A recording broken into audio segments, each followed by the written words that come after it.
Céu Orlando apresenta Os Novos Rumos do Cristianismo, uma obra de Adolfo Marques dos Santos. Capítulo 8 – Providência Divina. Pergunta: na Terra, as religiões induziram seus adeptos a pedir auxílio aos céus para as suas necessidades, o que é natural. Mas, de modo geral, não lhes ensinaram como funcionam as leis do Criador. Com o cristianismo renovado, em que mudará esse item na vida humana? Resposta. Consta em Mateus, capítulo 6, versículo 33. Buscai em primeiro lugar o reino de Deus e a sua justiça, e todas as coisas vos serão dadas em acréscimo. Se essa orientação evangélica já fizesse parte consciente da sociedade terrena, nós nos dedicaríamos com crística emoção ao desenvolvimento de nossas forças latentes e, consequentemente, não precisaríamos viver suplicando tanto aos céus o que nos cabe conquistar com o suor do nosso rosto trabalhando na terra. A Terra levará 2160 anos para percorrer Aquário e o ser humano seguirá desenvolvendo as suas forças mentais através das sucessivas reencarnações. Logicamente, as suas faculdades psíquicas serão gradualmente mais desenvolvidas. A mediunidade psíquica, por depender mais especificamente da mente, levará a pessoa a mudanças substanciais em suas relações com a divindade. Em consequência, aumentará sua sensibilidade psíquica e terá melhores condições para interpretar as leis da divina providência. Devido ao uso mais acentuado da mente e melhor direcionamento na condução evangélica da vida, a percepção extrasensorial tende, naturalmente, a aumentar, abrindo as faculdades latentes da alma. Com a evolução espiritual, as distâncias entre as criaturas vão gradativamente diminuindo, chegando ao ponto em que todos se unirão em benefício de todos. Nesse estágio evolutivo, a compreensão para com as necessidades alheias passa a ser maior, fazendo com que a consciência vá se dilatando, de forma que as necessidades pessoais vão se reduzindo até deixarem de existir as extravagâncias, os excessos, ficando como aspiração para as criaturas apenas o fundamental para uma vida digna. A fraternidade conduz o espírito à solidariedade e à compreensão. Compreendendo a razão suprema da vida enquanto encarnado, a salutar preocupação das criaturas é irmanar-se e, em conjunto, sintonizar-se com a mente divina para proverem as necessidades gerais do grupo ao qual pertencem, ou da sociedade como um todo, se tiverem condições e fizer parte de seu programa reencarnatório. A pessoa espiritualmente mais evoluída dinamiza sua força mental e o que era considerado imponderável aos seus sentidos passa a ser acontecimento corriqueiro. Em síntese, as necessidades puramente humanas diminuem à proporção que as criaturas descobrem mais Deus em si. O pensamento, associado à vontade do espírito consciente quanto às suas potencialidades mentais, produz magnífica luminosidade e faculta a criatura criadora sintonizar-se com o alto, com o Criador Supremo. Com esses crísticos colóquios, vão surgindo a motivação íntima para trazer ao consciente a essência de Deus e o empenho para aquisições do que transcende a forma material. Na sequência da evolução espiritual, a necessidade de as pessoas obterem coisas pedindo ajuda às potestades celestiais vai se transformando na cristicidade de adquirirem a hipersensibilidade psíquica e aumentarem suas energias mentais para, em melhores condições, se colocarem a serviço de Deus, trabalhando na vinha do Senhor, a humanidade terrena. Os espíritos integrantes das Sagradas Fileiras e responsáveis pela renovação do cristianismo esperam que todos os líderes dos 4 pilares da sociedade ensinem como funcionam as leis do Criador e não apenas os que ficam à frente das religiões. Todos devem continuar pedindo ajuda aos céus, mas conhecendo a legislação divina, a fim de não se sentirem frustrados quando não alcançarem os objetivos nem se considerarem preteridos por Deus. Pergunta: existem pessoas com excelentes demonstrações de devoção, fé e amor a Deus, mas totalmente desarmonizadas em suas relações humanas. A providência divina pode ajudar tais criaturas a despertarem seus cristos internos para se tornarem mais amáveis e sociáveis? Resposta: a devoção ao Deus externo ainda é comum na Terra, mas não deveriam acontecer tais demonstrações infrutíferas, pois a fase de nossa infância espiritual já passou, considerando que estamos na era do mentalismo. Tenhamos sempre em mente que não existe fé sem obra. Quando a pessoa se diz capaz de amar incondicionalmente a Deus, caso seja verdadeira sua afirmativa, ela é naturalmente operante, em benefício do próximo, pois o amor que temos pelo nosso Criador é o mesmo que despertamos em nós para amar tanto o Criador quanto as criaturas. Assim, diante da lei da evolução, a conduta humana citada no questionamento não existe, pois ninguém consegue amar o desconhecido. Amando-se a Deus sobre todas as coisas, simultaneamente se ama ao próximo como a si mesmo. Por causa dessa sincronia, não é possível amar a Deus e odiar a terra, amar o Criador e odiar as criaturas. É da lei de Deus que, à medida que se desperta o Cristo criatura, ama-se o Cristo Criador e, consequentemente, as demais criaturas. Com o amor que nutrimos por nossos semelhantes, aqueles que estão no mesmo plano da existência, demonstramos o amor que já temos pelo nosso Criador, na dimensão da essencialidade, pois determina a lei que primeiro se ama ao Criador, a fim de se ter condições para amar as criaturas. A alma, quanto mais abrangente for o seu contato vibracional com a consciência do Cristo Pai, sente alargarem-se seus horizontes em todos os sentidos, entrando em dimensões cujas frequências identificam o puro amor.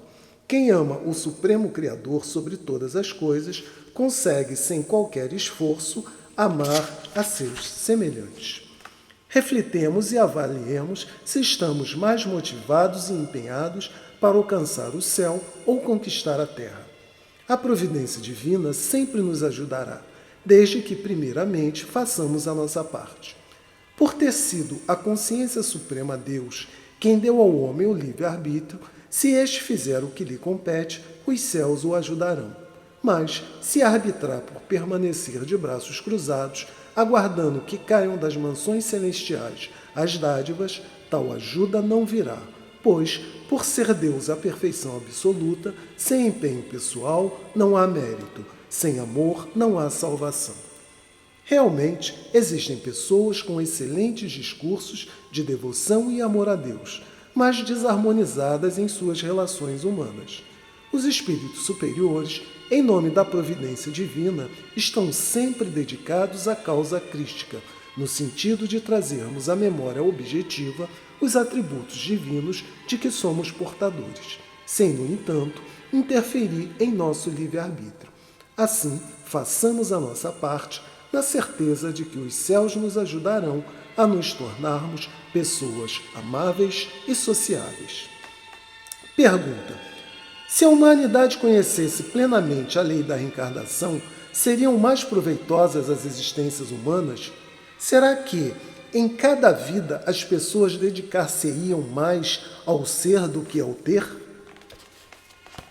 Resposta: os espíritos, à medida que evoluem, mesmo quando encarnados, intuitivamente passam a ter acesso ao seu passado, à sua história. É uma dádiva quando os mais esclarecidos e mais equilibrados olham para trás e reconhecem os caminhos percorridos com enganos e acertos. Avaliam as maravilhas realizadas, os erros cometidos, as oportunidades negligenciadas, o empenho na busca do conhecimento libertador, suas lutas, suas guerras internas e externas, a caridade praticada ou a falta dela, o zelo pelas vidas ou os suicídios cometidos a curto e longo prazos, sua infância espiritual adorando deuses de pau e pedra e etc. É comum aos mais lúcidos, após reconhecerem amorosamente suas histórias, voltarem-se para o alto pedindo ao Supremo Criador novas oportunidades reencarnatórias para entrar no prumo e seguir o rumo focando a eternidade. Evidentemente, estamos nos referindo ao espírito encarnado, cuja evolução lhe permita conhecer o seu passado sem atrelar-se a ele, para não ser tombado por sentimento de culpa ou remorso. Pergunta: não é perigoso as pessoas conhecerem suas trágicas vidas, saberem, por exemplo, que seus algozes estão encarnados na condição de seus familiares? Resposta: durante um período de nossa evolução, o esquecimento das vidas anteriores é uma bênção. No entanto, por ser constante universal, todos os espíritos, em função da evolução, passam a conhecer suas vidas pretéritas. Atualmente, a grande maioria dos terráqueos não tem condições de saber nem da última, muito menos das mais recuadas reencarnações. Isso porque, espiritualmente, ninguém retroage, pois a evolução espiritual não tem ponto final. Consequentemente, nas vidas anteriores, fomos menos lúcidos, menos evoluídos. Mesmo sem conhecimento de nossas vidas passadas, sabendo que a evolução espiritual é progressiva e eterna, através de nossas atuais inclinações, nosso temperamento, nossas idiosincrasias, etc., poderemos fazer uma autoavaliação e chegar a brilhantes conclusões, considerando que o espírito, quando encarnado, não perde integralmente o contato com as vidas pretéritas. Desencarnado, poderá ter uma visão mais dilatada de sua história, mas vai depender do seu grau de evolução. Após o fim da limpeza espiritual e energética pela qual a Terra está passando, as leis da reencarnação e de causa e efeito farão parte da grade escolar da sociedade planetária. Os benefícios serão incomensuráveis e, entre tantas outras maravilhas, aos poucos os espíritos, mesmo corporificado, conhecerão suas histórias. Pergunta: é comum as pessoas, principalmente as que seguem alguma religião, pedirem ao céu lenitivo para suas dores, cura para suas doenças, etc., porque nem sempre são ouvidas? Resposta: todas são ouvidas, porque Deus é onipresente, mas nem todos os seres humanos já adquiriram mérito para receber as dádivas da providência divina conforme desejam. Vejamos por quais motivos nem todos obtêm as benesses dos céus amparados pelos emissários de Deus. Muitos encaram sofrimentos, dores e doenças como dádivas, pois, se as dificuldades fossem sanadas, eles poderiam onerar mais ainda o karma negativo. Daí a dificuldade já ser a própria bênção. Quantos querem ficar bons das doenças, mas não têm coragem para abandonar os vícios? Quantos desejam ficar livres de seu mal, mas não abrem mão de sua maldade? Quantos almejam riqueza material, envaidecidos e soberbos, para continuar oprimindo seus semelhantes? Quantos só conseguem acordar e dar sentido sagrado à vida após substanciais perdas, dores, sofrimentos ou doenças? Quantos só começam a valorizar a saúde e a vida depois que ficam doentes e sentem a encarnação ameaçada? Quantos cegos, surdos e mudos estão no exercício do ver, ouvir e falar com misericórdia como recursos educativos implícitos na legislação divina? Quantos suplicam paz para si, mas vivem em eterna guerra íntima e também com o mundo à sua volta? Como não existe acaso na obra do Criador, a nossa dificuldade é compreender o funcionamento das leis do Supremo Legislador, Deus. Assim, carreguemos a nossa cruz elegantemente, pois, se reclamarmos, ela se tornará mais pesada. Por sabermos que o Cristo Criador da Terra, em sua condição individual, não poderá ser visto, ou seja, formatado em uma figura humana, o nosso crístico propósito é atingir uma frequência tal que consigamos senti-lo. Mas, sendo Cristo sinônimo de amor, só pelas vias internas de nosso coração conseguiremos senti-lo. Assim, quanto mais amarmos, mais sentiremos o Cristo amor, se propagando em ondas de amor pelo nosso mundo íntimo. Nessas reflexões, cada indivíduo deve empenhar-se para, compreendendo as leis de reencarnação e de causa e efeito, passa a ter atitudes compatíveis com os ensinamentos balizadores contidos no Evangelho, a síntese das leis de Deus. Na era do mentalismo, as nossas súplicas aos céus assumirão novas conotações, de forma que cada pessoa entenda que paz, esperança, harmonia íntima, misericórdia, felicidade e etc. são conquistas da alma e que somente ela poderá adquiri-las. Portanto, os céus não poderão realizar o que nos compete, mesmo ouvindo nossos incessantes pedidos. Os ensinamentos do cristianismo renovado nos conscientizarão de que, em vez de ficarmos sinalizando para Deus as nossas eternas necessidades existenciais, devemos pedir a Ele força e energia para recebermos com placidez os efeitos de causas pretéritas e, simultaneamente, novas oportunidades reencarnatórias para aprendermos a não infringir os estatutos da vida. Nos momentos de nossas súplicas ao Criador, já não estaremos reproduzindo em nossa tela mental os dolorosos quadros de nossas dificuldades, aqueles que sufocam a alma e diminuem a sua frequência. Estaremos, sim, contemplando o bailado cósmico do universo criado, imaginando os bilhões de espíritos luminosos celebrando a vida nas muitas moradas do Pai, conscientes de que o reino dos céus está latente em todas as criaturas de Deus. Na sacrossanta e inquestionável realidade de filhos pródigos, herdeiros do universo estelar, pretendemos, ainda no atual encarne, encontrar em nosso mundo íntimo um fator multiplicador de frequência para melhorar o nosso sentimento na condição sagrada de conquista eterna do espírito imortal que somos. Portanto, não nos permitamos a desmotivação diante dos óbices naturais, pois estes fazem parte da rotina cósmica. Tenhamos em mente que somos espíritos em evolução rumo à ascensão. Por sabermos que somente aos fortes e capazes Deus solicita a direção dos homens, pois aos fracos e incapazes Ele compreende e ampara, sejamos fortes e norteemos nossos semelhantes, ovelhas do Cristo, para o redil do Senhor. Com placidez, aceitemos os desafios da existência, convictos de que a esperança nunca abandona a vida, segundo Tagore. Dessa forma, não permitiremos que o sentimento de culpa cause a morte psicológica de nossa alma, pois somos imortais e eternos. Adventos crísticos. Com a sutileza do sândalo que perfuma até mesmo o machado que o corta, a proposta adventista, fazendo uso do ensurdecedor silêncio contido na crística mensagem evangélica do silencioso anjo Jesus de Nazaré, vai nos acordando com estridentes ruídos reveladores das verdades eternas, para darmos sentidos sagrado à vida.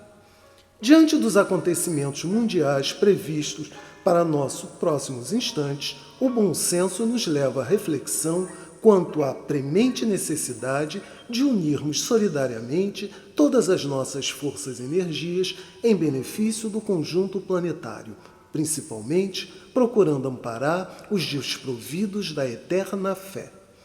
Por ser Deus a perfeição absoluta, em suas leis estão intrínsecas as reações compatíveis com as ações. Por conseguinte, ele não mudará o percurso dos acontecimentos, considerando que ele, por ser perfeito, respeita as nossas escolhas, já que ele próprio nos outorgou o livre-arbítrio. Uma vez que o Criador não vai parar a história do planeta Terra, temos de nos preparar pelas vias da razão e do sentimento de maneira sólida, convicta, para enfrentar os próximos embates com elegância, o que só será possível se vencermos nossas milenares fobias quanto à morte. Não alimentemos a vã ilusão de que, em situação emergencial de fim dos tempos, a providência divina vai modificar o percurso das reações geradas pelas ações de uma sociedade planetária. Isso porque a semeadura é livre, mas a escolha é obrigatória. Trabalhemos no sentido de dilatar a nossa percepção transcendente, a fim de não ficarmos indiferentes a um momento tão delicado e que envolve toda a humanidade.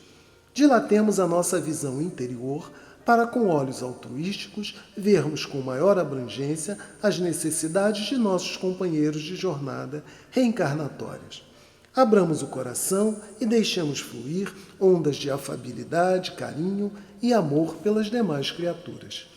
Estejamos atentos ao que o momento do nosso mundo solicita de todos nós: fraternidade, solidariedade e compreensão, seguindo os princípios éticos morais ensinados e vividos pelo sublime pedagogo Jesus, o Galileu. Fim do capítulo 8.